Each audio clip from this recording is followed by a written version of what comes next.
This is Conference USA Volleyball on ESPN+. We've climbed our way past the midway point of conference play. Panthers and Flames focused on flying up the standings. This afternoon in Lynchburg, FIU and Liberty lock it up for the second time in 18 hours before the Panthers travel back to the 305. Here from the 4-3-4, your CUSA standings. UTEP alone in first after shutting down WKU. FIU remains in a tie for third with Kennesaw State. LU falling into a four-way tie for sixth. Welcome inside Liberty Arena alongside Corey Carlin. I'm Corey Spector. A pleasure to have you in.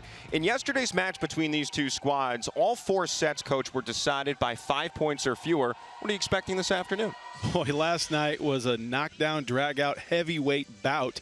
Both teams trading punches, and I expect nothing less today. Well, let's get into our impact players brought to you by Foster Fuels. Rebecca Pfefferkorn, the freshman outside, was stupendous. Boy, was she, Corey. She scored from different spots on the court, even took a few swings out of the back row. Her blocking was on point, and also her serve. She tossed in a couple of aces, so she really did everything last night that was asked of her. They're going to need her to step up again big today. Just 4 kills shy of tying her career high. And meanwhile, for Liberty, Jenna Otts has been so consistent throughout the season. Boy, she really has. And last night, she was the one Liberty Flame that FIU had no answer for. She was hot from start to finish. She brought a tremendous amount of heat, cross-court, line. She scored from different angles. She's someone that needs to carry that over into today's action. Double-digit kills in 19 of the 22 matches for LU here in 2025. Free ball here for Louisiana Tech. Crone right in the wheelhouse for Luevanos.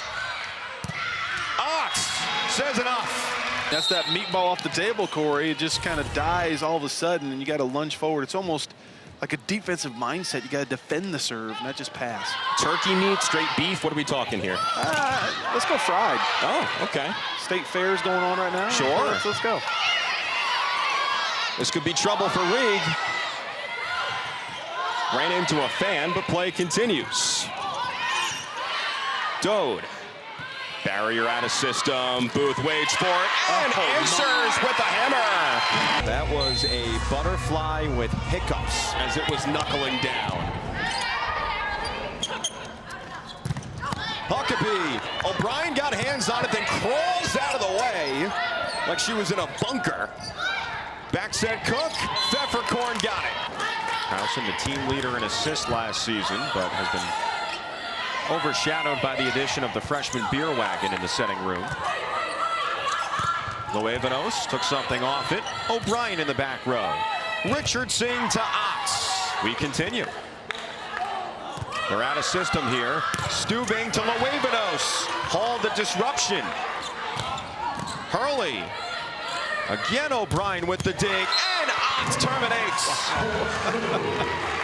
Dode is humming them in right now, and the Hokies need to stop this hemorrhage.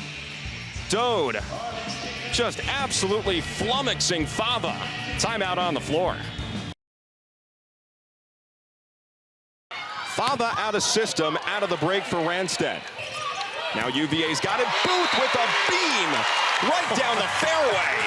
And I love how she has started to go full swing. She's finding her rhythm. You know, the first couple of attempts, when you've been out for so long, you're kind of feeling out the court, right? You're peppering things, trying to find your rhythm. But boy, how huge would it be for UVA if she can find that full swing mentality for the rest of this match? KB tied her career high with 13 kills against the Hokies the other night. Oh my goodness, Katie Barrier, another stupendous dig. Mishler sent away. Robinson and Ennis in the front row for the Hoos. Everything flowing for the Cavaliers right now. And you think about what they wanted to do coming out of this first set, and they're doing it. Great effort there by Barrier, just keeping the ball alive. And a lot of times in this sport, that's all you have to do. I'm sure Missler wants to hit a little bit better angle, kind of straight ahead, right at the teeth of the block. And Robinson made her pay. And teams that are taking this step, Corey, they want to do this. They want to have relentless defense. They want to follow it up with good blocking and good communication for their transition offense. UVA's done that the last 5 or 6 points. That's why they have increased their lead. Yeah, now 4 straight here for UVA, forcing the timeout from Virginia Tech. Hokies are out of them.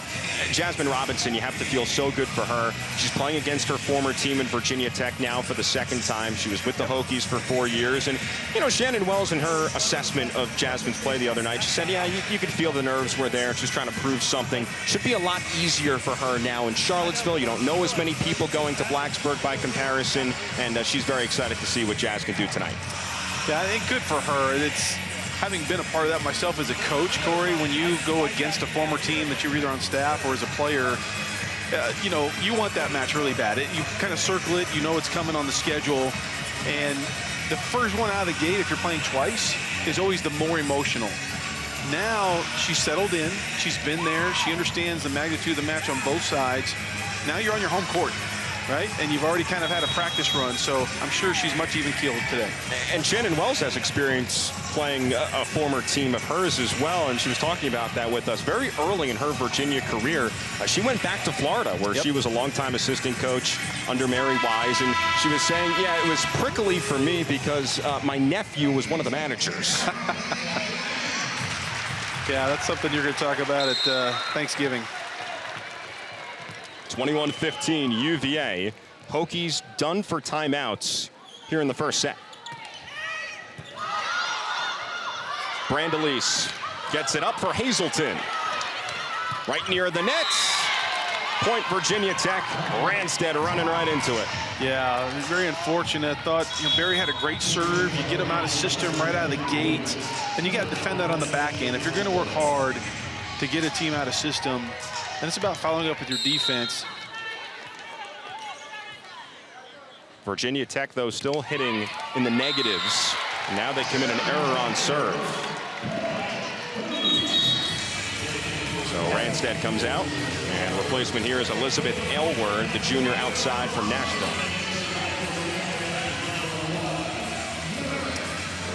Looked like that ball before it hit the tape, Corey, was tracking toward Cadence Booth again. So if you're keeping track at home of serving targets and you're kind of in the serve pass battle within the match, that's one thing to track is per rotation. What are the serving targets? Who is the other team serving at most? Because that tells you where they think they can score.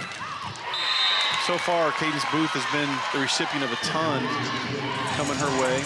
Do you also sense that's maybe Virginia Tech's strategy to maybe wear down one of the best attacking presences that UVA has?